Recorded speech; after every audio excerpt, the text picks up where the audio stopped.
Hello friends, स्वागत है आप सभी का मेरे यूट्यूब चैनल पर। आज हम आपके लिए लेके आए हैं इतिहास विषय का दीर्घ पाठ योजना, जिसका प्रकरण है, टॉपिक है आपका इतिहास जानने के साधन। ये आपके लेसन प्लान का पहला पेज है। अब हम थोड़ा सा इसे जूम कर देते हैं और step by step, line by line आपको बताते चलते हैं कि कैसे बनाया जाता है दीर्घ लेसन प्लान। तो आप वीडियो के अंत तक बने रहिएगा।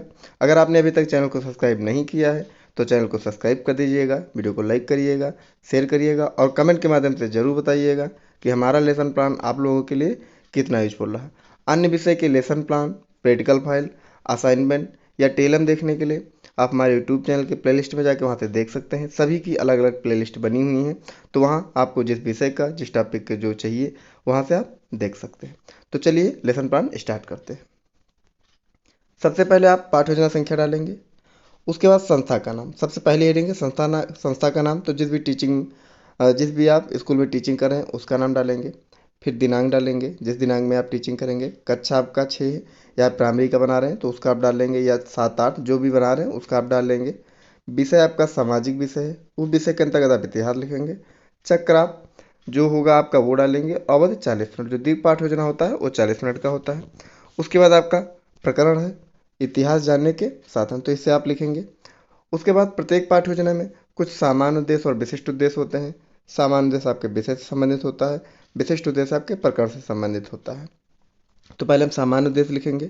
पहला आपका है इतिहास विषय में जागरूकता प्रदान करना। दूसरा है ऐतिहासिक सफलता के बारे में ज्ञान प्रदान करना।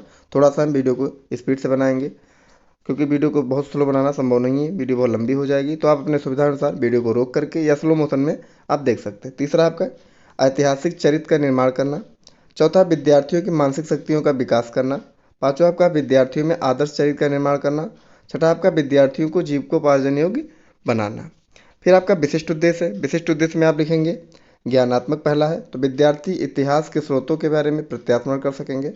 बोधात्मक में आप लिखेंगे विद्यार्थी इतिहास के स्रोतों के बारे में जानकर व्याख्या कर सकेंगे और समझने योग्य बन सकेंगे। फिर आपका अगला है अनुप्रयोगात्मक। विद्यार्थी इतिहास के स्रोतों के विषय में जानकर आने वाले समय में इसका अनुप्रयोग करेंगे या कर सकेंगे। तो ये आपका लेसन प्लान का पहला पेज हो गया। अब हम अगले पेज में बढ़ते हैं। ये आपके सामने 2 पेज दिख रहे हैं। पेज नंबर ये आपका 2 है, ये पेज नंबर 3। तो पहले हम पेज नंबर 2 की बात करेंगे। ये आपका पेज नंबर 2। तो आप विशिष्ट उद्देश्य के बाद आप सहायक सामग्री लिखेंगे। शिक्षण सहायक सामग्री, जो भी आप शिक्षण सहायक सामग्री प्रयोग करें उन्हें लिखेंगे। चार्ट, रोलर बोर्ड, कक्षा उपयोगी समझ सहायक सामग्री। शिक्षण विधि में जिस भी शिक्षण विधि का प्रयोग कर रहे हैं, प्रश्नोत्तरी विधि, प्रदर्शन विधि, आगमन निगमन विधि, व्याख्यान विधि, उसे आप लिख लेंगे। इसके बाद आपका पूर्व ज्ञान है। छात्र इतिहास के स्रोतों के बारे में सामान्य जानकारी रखते हैं। तो ये आपका हो गया। पूर्व ज्ञान के बाद आपको प्रस्तावना प्रश्न निकालना होता है। प्रस्तावना प्रश्न आपके लेसन प्लान का सबसे मेन पार्ट होता है। प्रस्तावना प्रश्न कैसे निकाला जाता है, चलिए जानते हैं। सबसे पहले प्रस्तावना प्रश्न लिखेंगे। यहाँ पे आप छात्राध्यापक है, छात्राध्यापक क्रिया लिखेंगे। ध्यान से सुनिएगा, अगर आप छात्र हैं तो छात्राध्यापक क्रिया लिखेंगे, छात्रा है तो छात्राध्यापक क्रिया लिखेंगे। इस कॉलम में आपको लिखना है छात्र छात्रा क्रियाएं। प्रश्न आपका पहला, बच्चों आप लोग किस विद्यालय में पढ़ते हैं? तो आप अपने विद्यालय का नाम बताएंगे। विद्यालय के किस कक्षा में आप हैं आप लोग, तो जिस भी कक्षा में बच्चे हैं या बना रहे हैं उसका आप डालेंगे। कक्षा 6 में कौन से विषय पढ़ते हैं? तो हिंदी, अंग्रेजी, गणित, इतिहास आदि। इतिहास जानने के कुछ साधन या स्रोत बताइए, तो आपका मौन प्रश्न हो जाएगा। ये आपका प्रस्तावना प्रश्न निकल आया। फिर आप उद्देश्य कथन लिखेंगे कि बच्चों आज हम सब मिलकर इतिहास जानने के स्रोत के विषय में विस्तृत अध्ययन करेंगे। फिर आपका प्रस्तुतिकरण 1 होगा, आप प्रस्तुतिकरण 1 डालेंगे। चाहे तो आप नए पेज से डाल सकते हैं या उसी पेज से स्टार्ट कर सकते हैं। प्रस्तुतिकरण 1 के बाद आपको इसी में लिखना होता है शिक्षण बिंदु। शिक्षण बिंदु है आपका इतिहास क्या है। यहाँ पे आप छात्राध्यापक है, छात्राध्यापक क्रिया लिखेंगे जो भी आप है। और यहाँ पे आपको आवलिक करके छात्र छात्रा क्रियाएं लिखना है। छात्र आवलिक छात्रा क्रियाएं।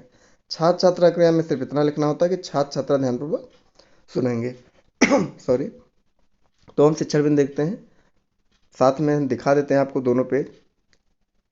यहाँ पे है और शेष आपको इस पेज में मिल जाएगा। तो पहले हम इसको जूम कर देते हैं, जूम कर देते हो। इतिहास, इतिहास इति प्लस हास, बीते हुए घटनाएं का संकलन ही इतिहास है। इतिहास में हम समय, स्थान, वस्तु, घटनाओं का अध्ययन करते हैं। इसके पिता हेरोडोटस हैं। इतिहास अतीत से प्राप्त तथ्यों और, अब अगले पेज में आते हैं, तथ्यों और इस पेज में संख्याओं या साक्ष्यों के आधार पर बीते समय की जानकारी देते हैं। इतिहास बीते हुए समय और उस समय के लोगों को समझने और जानने का एक साधन है। इसी तरह हर मनुष्य का इतिहास होता है। तो ये आपका हो गया। फिर आप बोध प्रश्न करेंगे। प्रत्येक प्रस्तुतिकरण के बाद आपको बोध प्रश्न करना है। बोध प्रश्न में आपके 3 से 4 प्रश्न होंगे। जो लास्ट प्रश्न होगा वो आपका समस्यात्मक होगा। इतिहास इतिहास का अर्थ बताइए। इतिहास का अर्थ बताइए तो आप बीते हुए घटनाएं आदि। इतिहास के जनक का क्या नाम बताइए तो हेरोडोटस। साक्ष्य किसे कहते हैं तो आप व्याख्या करेंगे बच्चे। पुरातात्विक स्रोतों या साक्ष्य के बारे में बताइए तो बच्चे मौन हो जाएंगे, तो आपका समस्यात्मक निकल आएगा। फिर आप प्रस्तुतिकरण 2 करेंगे। यहाँ पे शिक्षण बिंदु आपका पुरातात्विक स्रोत, यहाँ पे छात्राध्यापक या छात्राध्यापक क्रिया लिखेंगे जो भी यहाँ पे, और छात्र छात्रा क्रिया में लिखेंगे। छात्र छात्रा ध्यानपूर्वक सुनेंगे। थोड़ा सा जूम कर दें। प्राचीन काल में मानव द्वारा प्रयोग में लाई वस्तुओं, निर्मित मंदिरों एवं इमारतों आदि के अवशेषों का अध्ययन पुरातात्विक कहलाता है। इनका अध्ययन करने वाले पुरातत्ववेत्ता कहलाते हैं। इन वस्तुओं के आधार पर उस समय के सामाजिक, धार्मिक, आर्थिक एवं सांस्कृतिक जीवन को समझने में मदद मिलती है। फिर आप बोध प्रश्न करेंगे। पहला बोध प्रश्न आपका, पुरातत्व से आप क्या समझते हैं। थोड़ा सा कम कर देते हैं ताकि क्लियर पेज आ जाए। तो छात्र व्याख्या करेंगे। पुरातत्व के अध्ययनकर्ताओं का क्या कहा जाता है तो पुरातत्ववेत्ता। इन पुरातत्व या इन वस्तुओं के द्वारा हमें कौन सी जानकारी मिलती है तो सामाजिक, धार्मिक, आर्थिक, साहित्यिक स्रोत के बारे में बताइए, तो आपका मौन प्रश्न हो जाएगा। फिर हम अगले पेज में आते हैं। ये आपके सामने 2 पेज दिख रहे हैं। ये पेज नंबर आपका 4 है और पेज नंबर आपका 5 है। अब आप प्रस्तुतिकरण 3 करेंगे। प्रस्तुतिकरण 2 तक हो गया, प्रस्तुतिकरण 3 करेंगे। शिक्षण बिंदु आपका साहित्यिक स्रोत। यहाँ पे छात्राध्यापक या छात्राध्यापक क्रिया लिखेंगे जो भी आप है, और छात्र छात्रा क्रिया में आपको लिखना है छात्र छात्रा ध्यानपूर्वक सुनेंगे। अब थोड़ा सा इसे जूम कर देते हैं।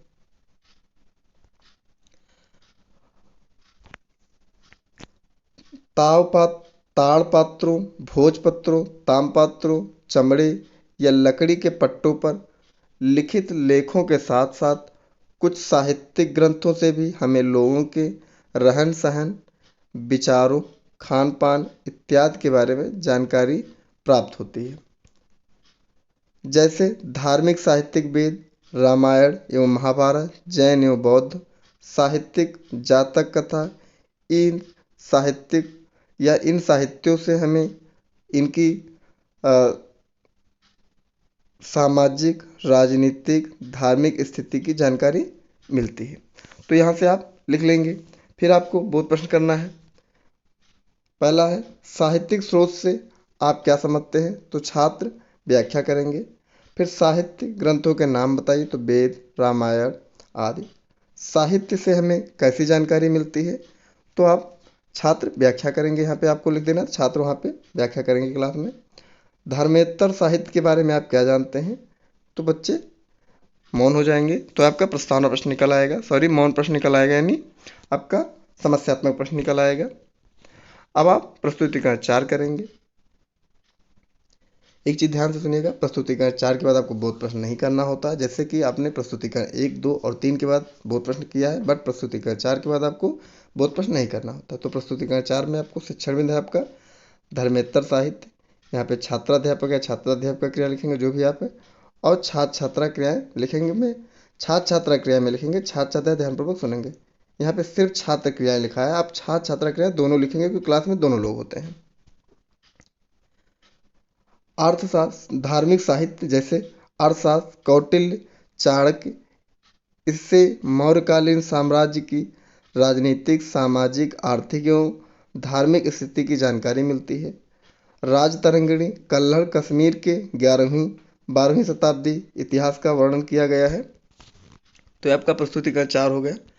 अगले पेज में आते हैं। प्रस्तुतिकरण 4 के बाद आपको बोध प्रश्न नहीं करना है, आपको श्यामपट्ट कार्य करना है। श्यामपट्ट कार्य में आपको एक ब्लैक चार्ट पे या कलर पेज पे मेन जो बिंदु होंगे उन्हें लिख के अपने लेसन प्लान में चिपका लेंगे तो आपका लेसन प्लान कंप्लीट हो जाएगा। थोड़ा सा इसे हम जूम कर देते हैं। तो यहाँ से आप देख के लिख लेंगे सैंपट कार्य, और यहाँ से आप देख के लिख लेंगे इतिहास जनक के हेरोडोटस हैं। इतिहास के जनक हेरोडोटस हैं। प्राचीन काल में प्रयोग की गई वस्तुएं, मंदिर, इमारतें आदि के अवशेषों का अध्ययन पुरातत्व कहलाता है। साहित्यिक स्रोत पुरातत्ववेत्ता रामायण, जातक कथाएं आदि हैं।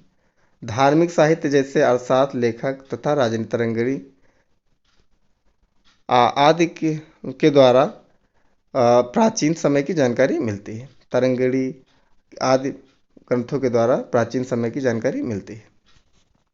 फिर आप सैंपट कार्य के बाद निरीक्षण कार्य करेंगे। इसमें आपको लिखना है छात्राध्यापक या छात्राध्यापिका जो भी आप है, छात्रों को सैंपट पर लिखे गए तथ्यों को अपनी उत्तर पुस्तिका पर लिखने का आदेश देगा या देगी तथा स्वयं कक्षा में घूम घूम कर निरीक्षण करेगा। फिर आपको पुनरावृत्ति प्रश्न करना है। पुनरावृत्ति प्रश्न में आपके 3 से 4 से 5 प्रश्न आप कर लीजिए, सही रहेगा। पहला प्रश्न है, बच्चों इतिहास जानने के साधन क्या क्या हैं बताइए। तो साहित्यिक, पुरातात्विक, इतिहास के जनक कौन है? तो हेरोडोटस। पुरातत्व से आप क्या समझते हैं? व्याख्या करेंगे बच्चे। साहित्यिक स्रोतों के नाम बताइए। तो वेद, रामायण आदि। कल्हड़ की पुस्तक का नाम बताइए। तो राजतरंगिणी। तो यहाँ से आप लिख लेंगे। फिर इसके बाद आपको गृह कार्य लिखना है। गृह कार्य में आप लिखेंगे छात्राध्यापिका छात्रों को इतिहास जानने के साधन के बारे में लिख कर लाने का आदेश देगा। फिर आपको यहाँ पे समालोचना हेडिंग लिख के छोड़ देना। यहाँ पे समालोचना में आपको कुछ नहीं लिखना है। जब आप टीचिंग करेंगे तो वहाँ के हेड प्रिंसिपल टीचर जो भी होंगे स्कूल के, वो आपके लेसन प्लान को चेक करेंगे। जो भी इसमें गलतियाँ होंगी या जैसा भी आपने पढ़ाया होगा, बच्चों ने जैसा आंसर दिया होगा, जैसा रुचि लिया होगा, वैसे इस पर कमेंट किए जाते हैं कि बच्चे ने रुचि लिया नहीं लिया, आपने प्रस्तुतिकरण कैसा किया, आपका सैंपट कार्य कैसा था, आपका प्रस्तुतिकरण कैसा था। ये सारी चीज़ें समालोचना में लिखी जाती हैं। तो ये हमारा इतिहास विषय का दीर्घ पाठ योजना था। आपको हमारा लेसन प्लान कैसा लगा प्लीज़ कमेंट के माध्यम से ज़रूर बताइएगा। चैनल को सब्सक्राइब कर दीजिएगा, वीडियो को लाइक करिएगा, शेयर करिएगा। अन्य विषय के लेसन प्लान देखने के लिए आप हमारे यूट्यूब चैनल के प्लेलिस्ट में जाके वहाँ से देख सकते हैं। बहुत सारे विषय के आपको लेसन प्लान, प्रैक्टिकल फाइल और असाइनमेंट मिल जाएंगे। तो प्लीज़ आप सभी लोग चैनल को सब्सक्राइब कर दीजिएगा, वीडियो को लाइक करिएगा, शेयर करिएगा और कमेंट के माध्यम से ज़रूर बताइएगा कि हमारा लेसन प्लान आप लोगों के लिए कितना यूजफुल रहा है। वीडियो के अंत तक बने रहने के लिए बहुत बहुत धन्यवाद।